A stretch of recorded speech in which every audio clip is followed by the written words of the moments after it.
महिला एवं बाल अपराध के 30 क्वेश्चन। तो आपकी तैयारी का भी पता चल जाएगा कि कितना स्तर है और आपका एग्जाम भी आने वाला है। तो चलो फर्स्ट क्वेश्चन करते हैं। हिंदू विवाहित महिलाओं का पृथक निवास व भरण पोषण अधिनियम कब पारित हुआ था? 1955, 1956, 1946 और 1977। तो इसका राइट आंसर क्या हो जाएगा? 1946। 3 नंबर इसका राइट आंसर हो जाएगा। तो 2 नंबर क्वेश्चन करते हैं। केंद्रीय मंत्रिमंडल ने 19 जुलाई 2012 को एक प्रस्ताव में बलात्कार शब्द के बजाय किस शब्द के इस्तेमाल की अनुमति दी है? तो किस शब्द के इस्तेमाल की अनुमति है? हमला, यौन अपराध, यौन हमला, यौन बुराई। तो इसका आंसर क्या हो जाएगा? 2 नंबर यौन अपराध। तो 3 नंबर क्वेश्चन करते हैं। महिलाओं की खराब दशा के लिए कौन सा कारण जिम्मेदार नहीं है? पुरुष प्रधान समाज, दहेज प्रथा, बाल विवाह, विधवा पुनर्विवाह। तो इसका आंसर क्या हो जाएगा? 4 विधवा पुनर्विवाह। तो 4 नंबर क्वेश्चन करते हैं। शारदा एक्ट के तहत प्रारंभ में बालिकाओं की विवाह योग्य न्यूनतम आयु रखी गई थी। तो शारदा एक्ट अधिनियम के अंतर्गत यह अधिनियम बहुत ही चर्चित है और आपको इसको मतलब इंपॉर्टेंट लगा लेना है, क्योंकि इससे क्वेश्चन बहुत बार हर एग्जाम में आ जाए। तो इसका आंसर क्या हो जाएगा? 2/14। तो अपना आंसर 14 वर्ष हो जाएगा। तो 5 नंबर क्वेश्चन करते हैं कि मध्य काल के किस कवि ने नारी की स्थिति को व्यक्त करते हुए ढोल, गंवार, शूद्र और पशु नारी यह सब ताड़न के अधिकारी पंक्तियाँ लिखी हैं? कबीर, तुलसीदास, रहीम और सूरदास। तो इसका आंसर क्या हो जाएगा? तुलसीदास। 2 नंबर अपना सही हो जाएगा। तो 6 नंबर क्वेश्चन करते हैं। अखिल भारतीय महिला कॉन्फ्रेंस का गठन कब किया गया? तो सन 1923 में, 1927 में, 1925 में, 1929 में। तो इसका आंसर क्या हो जाएगा? 1927 में। 2 नंबर अपना सही हो जाएगा। तो 7 नंबर क्वेश्चन करते हैं।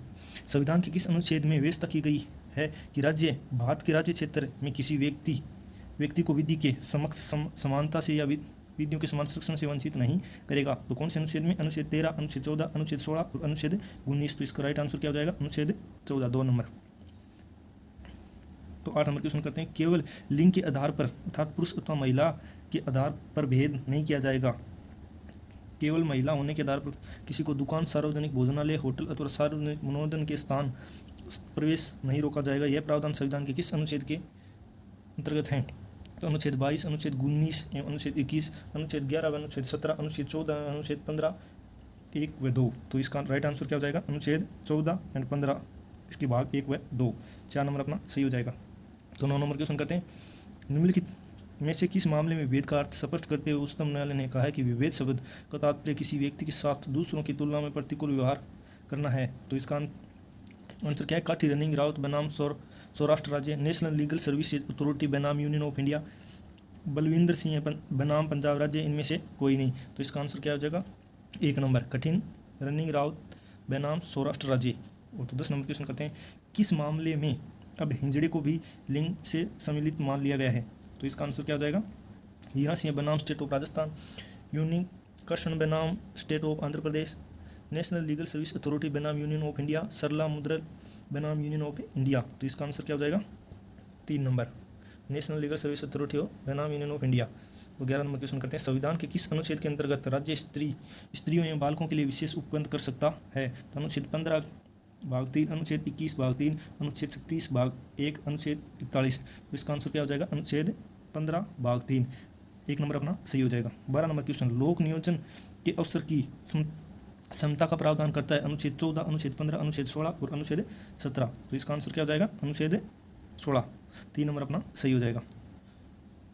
तो 13 नंबर क्वेश्चन है। हिंदू उत्तराधिकारी अधिनियम 1956 की कौन सी धारा महिलाओं को दाय में संपत्ति प्राप्त करने से वंचित करती है एवं संविधान के अनुच्छेद 15 का उल्लंघन करती है? धारा 2, धारा 6, धारा 8, धारा 10। इंपॉर्टेंट क्वेश्चन लगा लेना से। और इसके क्या हो जाएगा? धारा 6। तो 14 नंबर क्वेश्चन करते हैं। कौन सा अनुच्छेद मानव के दुर्व्यवहार एवं बेगार का प्रतिषेध करता है? अनुच्छेद 19, अनुच्छेद 23, अनुच्छेद 27, अनुच्छेद 33। तो इसका आंसर क्या हो जाएगा? अनुच्छेद 23। ये भी स्टूडेंट बहुत इंपॉर्टेंट क्वेश्चन है, तो आप इसे अलग से लिख लेना चाहिए, कहीं ना कहीं आपको एग्जाम में देखने को मिल सकता है। तो क्वेश्चन नंबर 15। रैंगिंग से रक्षा को संविधान के किस अनुच्छेद के अधीन प्राण व देह स्वतंत्रता का मूल अधिकार माना गया है? तो अनुच्छेद 14, अनुच्छेद 21, अनुच्छेद 33, अनुच्छेद 39। तो इसका आंसर क्या हो जाएगा? अनुच्छेद 21। 2 नंबर अपना सही हो जाएगा। तो संसद द्वारा स्त्री तथा लड़की अनैतिक व्यापार दमन अधिनियम कब पारित किया गया? सन 1953 में, 1956 में, 1954 में, 1959 में। तो इसका आंसर क्या हो जाएगा? 2 नंबर 1956 में। तो 17 नंबर क्वेश्चन। कौन सा अनुच्छेद कारखानों आदि में बालकों के नियोजन का प्रतिषेध करता है? तो कौन सा अनुच्छेद? अनुच्छेद 22, अनुच्छेद 21, अनुच्छेद 24, अनुच्छेद 29। तो इसका आंसर क्या हो जाएगा? अनुच्छेद 24। 18 नंबर क्वेश्चन करते हैं, किस मामले में राजस्थान उच्च न्यायालय द्वारा बाल श्रम को परिभाषित तथा उसे अनियोजित माना गया है? विशाखा बनाम स्टेट ऑफ राजस्थान, कृष्ण कुमार मिश्रा बनाम स्टेट ऑफ राजस्थान, विक्रमदेव सिंह तोमर बनाम स्टेट ऑफ राजस्थान, हीरा सिंह बनाम स्टेट ऑफ राजस्थान। तो इसका आंसर क्या हो जाएगा? हीरा सिंह बनाम ऑफ स्टेट राजस्थान। 4 नंबर अपने इसका आंसर सही हो जाएगा। तो 19 नंबर क्वेश्चन की ओर चलते हैं। राज्य की नीति के निर्देशक तत्व में महिलाओं एवं बालकों के लिए उपबंधों के संदर्भ में सही कथन कौन सा है? तो स्टूडेंट ऐसा क्वेश्चन दिखता है तो उसमें उपयुक्त सभी का ऑप्शन आता है, तो अधिकतर का आंसर वही होता है। तो आप इसको मतलब ध्यान से पढ़ें और क्वेश्चन का आंसर चलो 20 नंबर क्वेश्चन की ओर चलते हैं। संविधान के किस अनुच्छेद में प्रावधान किया गया है कि राज्य बालकों को 14 वर्ष की आयु पूरी करने तक निःशुल्क और अनिवार्य शिक्षा देने के लिए उपबंध करने का प्रयास करेगा? तो कौन से अनुच्छेद में गया? अनुच्छेद 15, अनुच्छेद 45, अनुच्छेद 31, अनुच्छेद 55। तो इसका आंसर क्या हो जाएगा? अनुच्छेद 45। दो नंबर अपना सही हो जाएगा इसका। तो 21 नंबर क्वेश्चन की ओर चलते हैं। राज्य की नीति के निर्देशित तत्वों में महिलाओं एवं बालकों के लिए उपबंधों के संदर्भ में सही कथन है। तो वही कथन वाला होता है। तो ऐसे क्वेश्चन आजकल के एग्जाम में बहुत आते हैं, तो आपको ध्यान से पढ़ना और ध्यान से इसका आंसर देता है। इसमें और उपयुक्त सभी आता है तो उसमें लगभग 95% चांस वही होते हैं कि इसमें उपयुक्त सभी सबका सही होते हैं। तो इसका आंसर क्या होगा? उपयुक्त सभी। तो आप ध्यान से पढ़ें और ध्यान से आंसर दें। तो क्वेश्चन नंबर 22 की ओर चलते हैं। कामकाजी महिलाओं के यौन उत्पीड़न को उच्चतम न्यायालय ने संविधान के किस अनुच्छेद का अतिक्रमण माना है? अनुच्छेद 8, अनुच्छेद 11, अनुच्छेद 21, अनुच्छेद 29। तो इसका आंसर क्या हो जाएगा? अनुच्छेद 21। 3 नंबर अपने सही हो जाएगा। तो 23 नंबर क्वेश्चन की ओर चलते हैं। संविधान के किस अनुच्छेद के अंतर्गत यदि किसी महिला के जीवन को बचाने के लिए चिकित्सीय गर्भपात आवश्यक हो तो मी एक्स बनाम यूनियन ऑफ इंडिया के मामले में तत्संबंधी अनुमति प्रदान किए जाने की अनुशंसा की गई है? अनुच्छेद 15, अनुच्छेद 16, अनुच्छेद 19, अनुच्छेद 21। तो इसका आंसर क्या हो जाएगा? अनुच्छेद 21। 4 नंबर इसका अपना सही हो जाएगा। तो 24 नंबर क्वेश्चन की ओर चलते हैं। दंड प्रक्रिया संहिता 1973 की किस धारा के अंतर्गत पत्नी, संतान व माता पिता के भरण पोषण के बारे में प्रावधान किया गया? धारा 115 से 119 में, 101 से 104 में, 105 से 108 में, 125 से 128 तक में। तो इसका आंसर क्या हो जाएगा? 4 नंबर, धारा 125 से 128 में। अगर आपको हमारी मेहनत अच्छी लगी है तो आप वीडियो को लाइक और चैनल को सब्सक्राइब जरूर करें और अपने दोस्तों में वीडियो को शेयर जरूर करें। तो 25 नंबर क्वेश्चन की ओर चलते हैं। घरेलू हिंसा से महिलाओं का संरक्षण अधिनियम की किस धारा में परामर्श के संबंध में प्रावधान किया गया है? धारा 10 में, धारा 14 में, धारा 12 में, धारा 17 में। तो इसका आंसर क्या हो जाएगा? धारा 14 में। 2 नंबर इसका सही हो जाएगा। तो 26 नंबर क्वेश्चन की ओर चलते हैं। घरेलू हिंसा से महिलाओं का संरक्षण अधिनियम की धारा 15 में प्रावधान किया गया है। निवास आदेश के बारे में, परामर्श के संबंध में, कल्याण विशेषज्ञ की सहायता के बारे में, अभ्यरक्षा आदेश के बारे में। तो इसका आंसर क्या हो जाएगा? 3 नंबर, कल्याण विशेषज्ञ की सहायता से बारे में। 3 नंबर इसका सही आंसर हो जाएगा।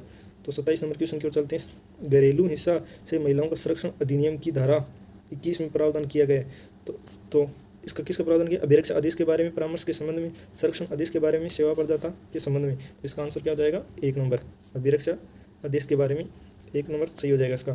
तो 28 नंबर क्वेश्चन की ओर चलते हैं। किसी 3 वर्ष के शिशु की अभिरक्षा के लिए जब तक कोई असामान्य परिस्थिति नहीं हो तो उसका अभिरक्षक हो सकता है माता, पिता, बड़ा भाई, दादा। तो इसका आंसर क्या हो जाएगा? बड़ा भाई। तो 3 नंबर इसका आंसर सही हो जाएगा।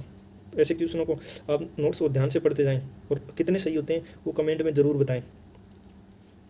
घरेलू हिंसा से महिलाओं का संरक्षण अधिनियम की धारा 22 में प्रावधान किया गया है। तो प्रतिकर आदेश के बारे में, परामर्श के संबंध में, अभिरक्षा आदेश के बारे में, संरक्षण आदेश के बारे में। तो इसका आंसर क्या हो जाएगा?